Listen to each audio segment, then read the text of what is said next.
Austin. And I'm Hari. And in this video, we're going to teach you how to classic roller ski.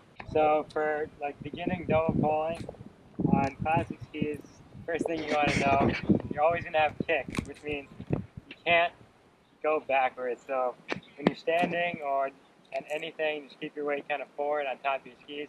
Don't lean back, because when you try to move back, you're going to fall over.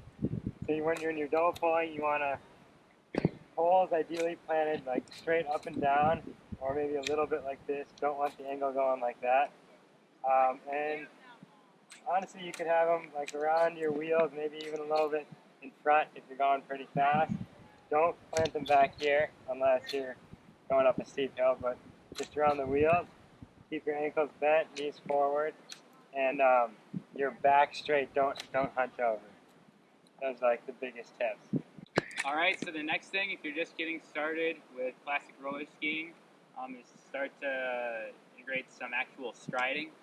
So even if you're just on some flat ground, when you're just getting started, it's really good to practice striding.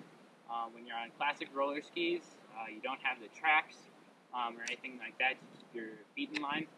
So you need to pay extra close attention to your ankles and make sure that you aren't moving them around, because otherwise it's really easy to clip your own roller skis, and that way you would fall. So it's good to practice on something simple just like this. Make sure you keep your weight nice and forward, knees bent, and kind of same type of thing that we talk about in all the other motions with your hips forward, because you can always just move back and walk along, but that's not going to make you much stronger classic roller skier.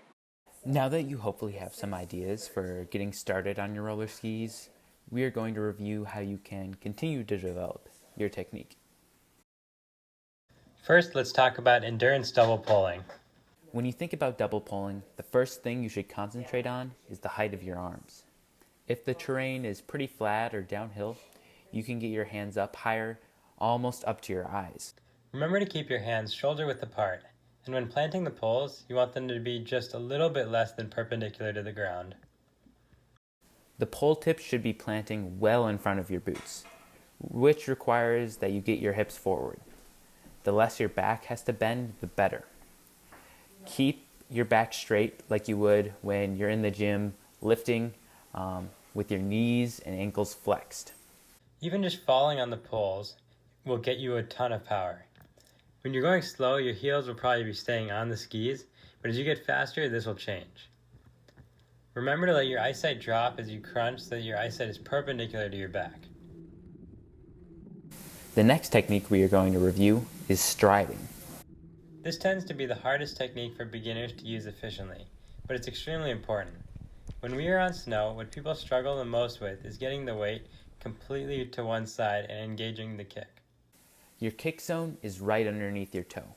So as you start to stride, you will have to move your weight over your toe onto the kicking side, especially if the hill is steep. You'll want to plant the pole almost perpendicular to the ground, which will force you to lengthen your stride and balance on one ski for longer. The goal is to glide on each side, so you have to be completely on one ski and not have your hips between your skis. Your hips will shift side to side as you kick to move your body weight. As you get comfortable, try to extend your non-poling arm so it's fully straight. This is a technique that can save you a ton of time and is something you should really practice.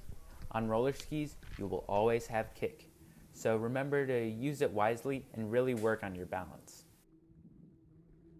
Next, we will look at the kick double pole, which is exactly what it sounds like, a combination of the two other techniques. This is a technique that you should learn last. If you can do it efficiently, it is useful in longer races and workouts, but for a lot of high schoolers, either striding or just double poling will be faster. The kick for kick double pole starts right when your poles are coming up. Your back will do this sort of up and down motion as the hands come up and down. You need to get your weight over to the kicking side, but not nearly as much as striding, because you'll be using this technique on gradual climbs.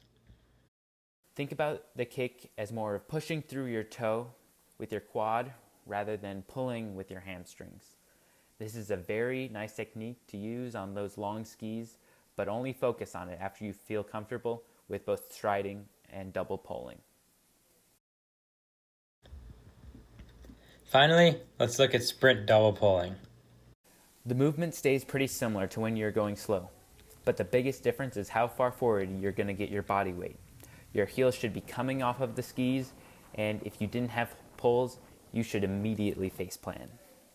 Your tempo will increase and your pole pushes will be shorter and compact. The easiest way to master your double pole is to watch some good technique and try to emulate it. If you compare a video of yourself to a professional, you can easily spot the differences. Now good luck, and remember the best way to get better is just to keep practicing.